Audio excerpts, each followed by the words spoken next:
আসসালামু আলাইকুম। সমকালীন ইস্যু নিয়ে কয়টা কথা বলবো। ইসলামী আন্দোলন বাংলাদেশের সাথে ৮ দলীয় যে সমঝোতার আলাপ ছিল সেটা না হওয়ার কারণে দেশ বিদেশের অনেকেই অনেক কথা বলছেন এবং বিশেষত ইসলামী আন্দোলন বাংলাদেশেরও অনেক ভাইয়েরা এই জায়গাটায় বিভ্রান্ত বিচ্যুত হচ্ছেন। বিধায় আমি কয়েকটা বিষয় এখানে ক্লিয়ার করতে চাচ্ছি।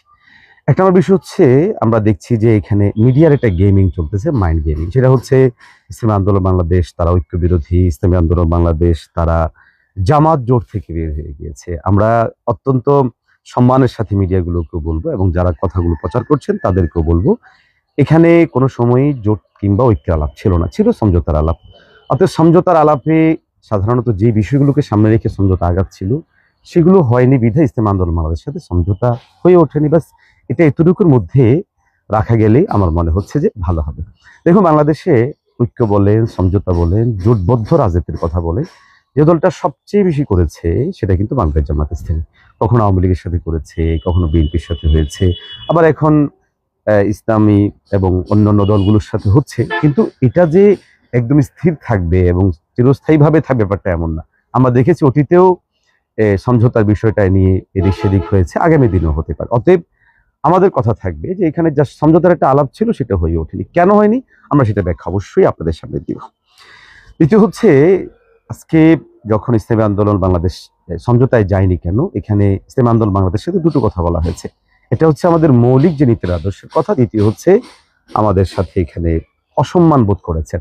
এই অসম্মান বোধের কথাটা আসার কারণে আমাদের অনেকেই এটাকে ভিন্নভাবে নেওয়ার চেষ্টা করছেন। প্রথমত আমি বলবো, দেখুন, আমাদের ইঞ্জিনিয়ার আশরাফ সাহেব গতকাল স্পষ্ট করে বলেছে, দেখুন, সমঝোতার ক্ষেত্রে তো এটাই হবে যে আমরা বলবো আমাদের এই 10টায় ভালো, আপনাদের কয়টায় ভালো।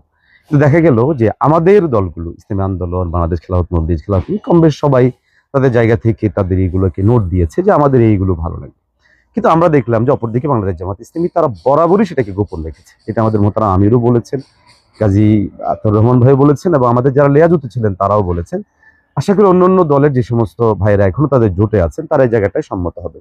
ইসলামী আন্দোলন বাংলাদেশ এখানেই বলছিল যে আমাদের কাছে এই জায়গাটাই মনে হচ্ছে যে অসম্মানিত বোধ করা।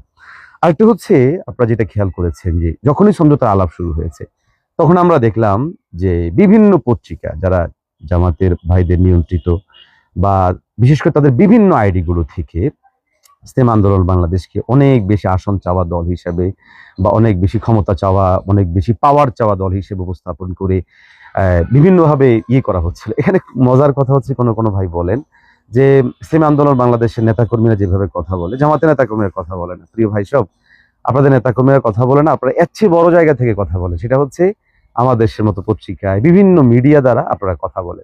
তার মানে হচ্ছে আমরা কিন্তু সেই মিডিয়ার জবাবগুলো দিতে গিয়ে এবং আপনাদের অনলাইনে বাসার কেল্লার মতো এবং আপনাদের অনেক আইডি গুলো আছে যেগুলো জবাব দিতে গিয়ে আমাদের মতো কথা বলতে হয়েছে, এবং সেই জায়গাগুলোতে আপনাদের এমন কোনো আচরণ নেই যে আচরণগুলোতে আমাদের সর্বোচ্চ পরিমাণ অসম্মানিত বোধ করা হয়নি।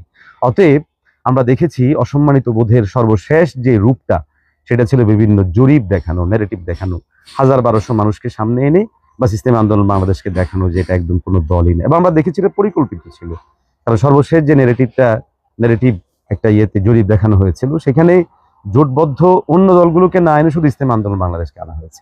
অর্থাৎ আমরা মনে করি পরিকল্পিতভাবে এটা ইসলামী আন্দোলন বাংলাদেশের প্রতি করা হয়েছিল, যার জন্য এটাকে ইসলামী আন্দোলন বাংলাদেশ অসম্মানিত বোধ করেছে। একটা বিষয় খুব স্পষ্ট করতে চাই, আমাদের অনেক ভাইরা জামাত ইসলামীকে অনেক শক্তিশালী সাব্যস্ত করার চেষ্টা করে। ওকে ফাইন, তারা অবশ্যই শক্তিশালী, কিন্তু কতটুকু শক্তিশালী? আজকে 200-র অধিক আসনে নিজেদের অবস্থান ঠিক রাখার ক্ষেত্রে, বয়ান তৈরি করার ক্ষেত্রে যতটুকু শক্তিশালী সাব্যস্ত করছেন অতটুকু শক্তিশালী? আমি চ্যালেঞ্জিং ভাবে বলছি, জোটবদ্ধতার বাহিরে আপনারা আসুন না, আপনারা আমরা জোটবদ্ধতার বাহিরে গিয়ে নির্বাচন করি। আপনারা বিভিন্ন ন্যারেটিভ দাঁড় করিয়েছেন, এতজন এমপি ছিল, এতজন মন্ত্রী ছিল, এতজন মেম্বার ছিল, চেয়ারম্যান ছিল।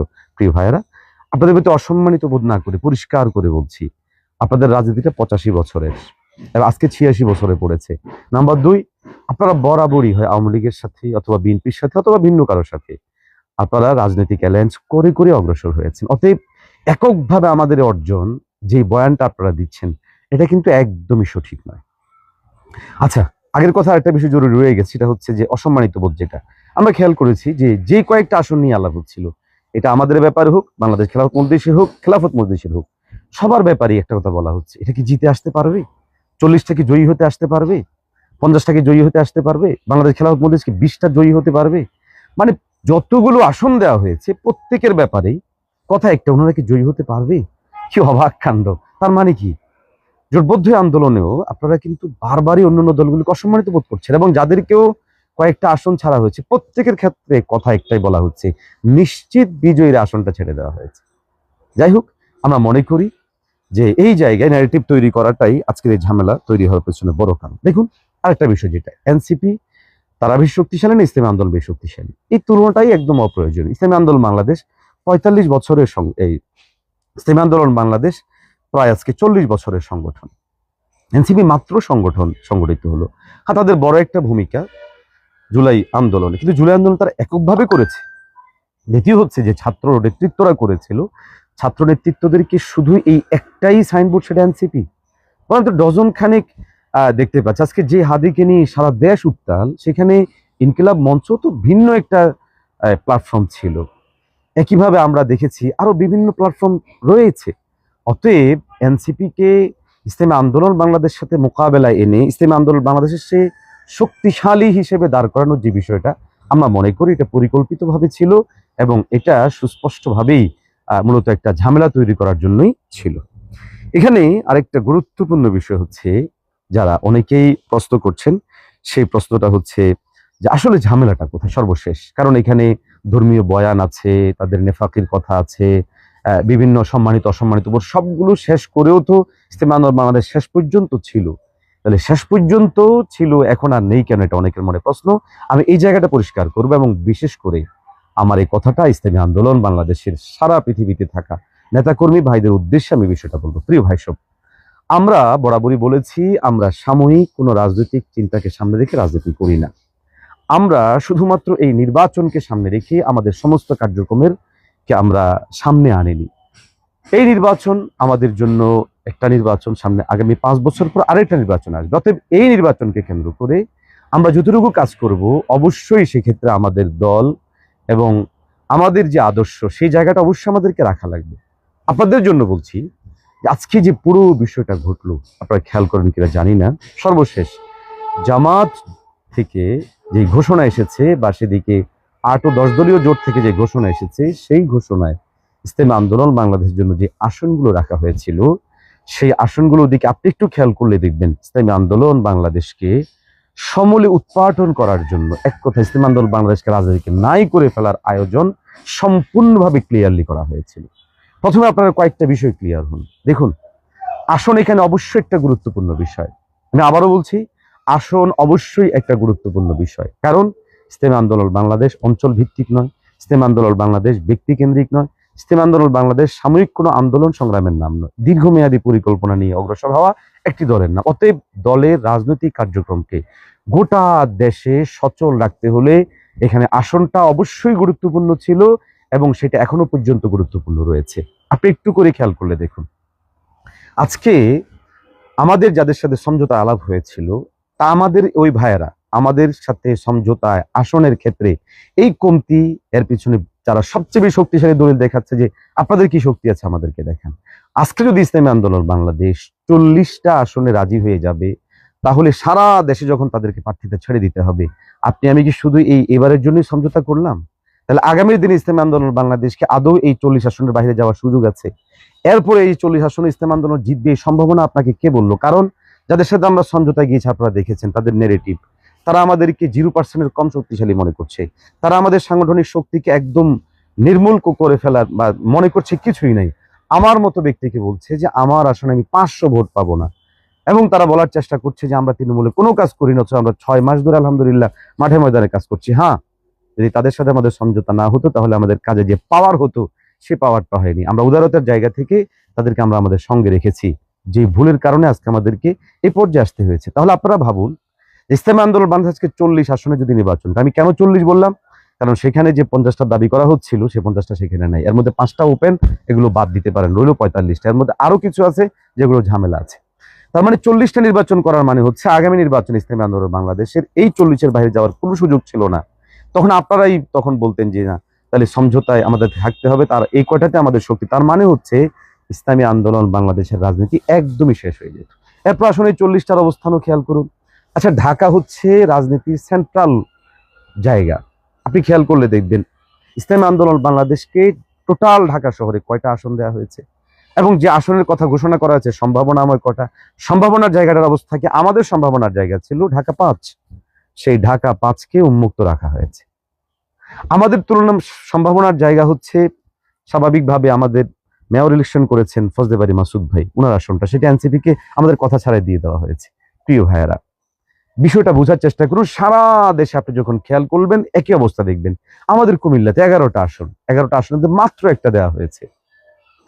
তাহলে টোটাল বাকি 10টা আসনে আমাদের কার্যক্রম অবস্থা কি হবে একটু তো ভাবা উচিত। হ্যাঁ, আমরা এটা বলছি না যে যদি সমঝোতা হয়ে যেত তাহলে তো আমরা মেনে নিতাম। হ্যাঁ, আমরা মেনে নিতাম যদি সেটা সমঝোতার শর্তের ভিত্তিতে হতো, সমঝোতাটা সমঝোতার মতো হতো, কিন্তু সেটা হয়নি। প্রিয় ভাইয়েরা, আপনারা জানেন যে আজকে যে 40, 45, 50টার কথা বলছে, এই আসনগুলোতেও তাদের 180টা আসনের একটাও ওপেন রাখা হয়নি কারোর জন্য। আর আমাদের এখানে যেটা 50টার কথা দাবি করা হচ্ছে, কিন্তু ঘোষণা আসছে 47টা, মূলত 45টা কিনা আল্লাহ মালুম জানি না, এবং সেগুলো তাদের চাপিয়ে দেয়। এর মধ্যে 5টাকে ওপেন রাখা হয়েছে যেগুলো আমাদের সম্ভাবনাময়।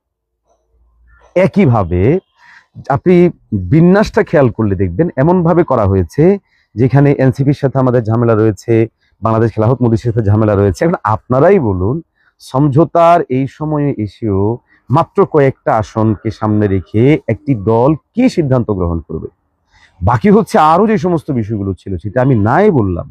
এই জায়গাটাও আপনার আমাদের অবশ্যই খেয়াল রাখা উচিত। অতএব আমরা আমাদের জায়গা থেকে পরিষ্কারভাবে বলছি, ইসলামী আন্দোলন বাংলাদেশ বিভিন্ন দিক বিবেচনাকে সামনে রেখেই মূলত চেয়েছিল 24 পরবর্তী সময়টার মধ্যে একটা সমঝোতা হোক এবং বাংলাদেশে একটা নতুন কিছু হোক। তো আমরা দেখেছি যে রাজনৈতিক বয়ানের জায়গা থেকে অন্যদের যে আচরণ, আমাদের ভাইদেরও সেম আচরণ। অন্যরা যেমন আমাদেরকে তুচ্ছতাচ্ছিল্য করে, তারাও তুচ্ছতাচ্ছিল্য করে। অন্যরা যেমন ইসলাম আদর্শকে পুরোপুরি বাস্তবায়ন করবে না, তারাও করবে না। অতএব খুব স্বাভাবিকভাবে ইসলামী আন্দোলন বাংলাদেশ সিদ্ধান্ত নিয়েছে যে আমরা একলাই চলবো। এখন প্রশ্ন হতে পারে, ইসলামী আন্দোলন বাংলাদেশকে আদৌ একটা আসনও পাবে?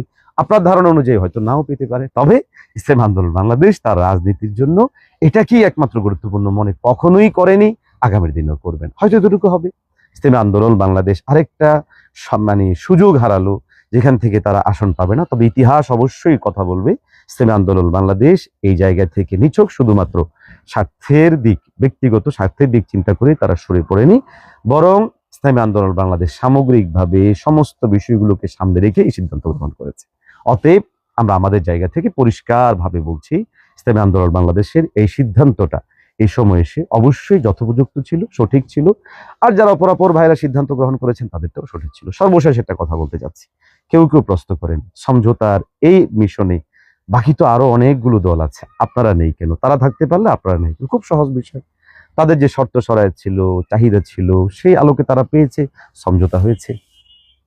অতএব আমাদের সাথে হয়ে ওঠেনি, আমরা আমাদের সাথে সেটা হয়ে ওঠেনি। অতএব এই ইস্যুকে কেন্দ্র করে আমাদেরকে যারা অহংকারী বলছেন কিংবা ভিন্ন কিছু বলছেন, আপনাদেরকে বলবো সংযত হন, সাবধান হন। সবাই ভালো থাকবেন, ইনশাল্লাহ আবারও কথা বলবো। আপনাদের প্রতি শুকরিয়া জানিয়ে শেষ করছি। আসসালামু আলাইকুম।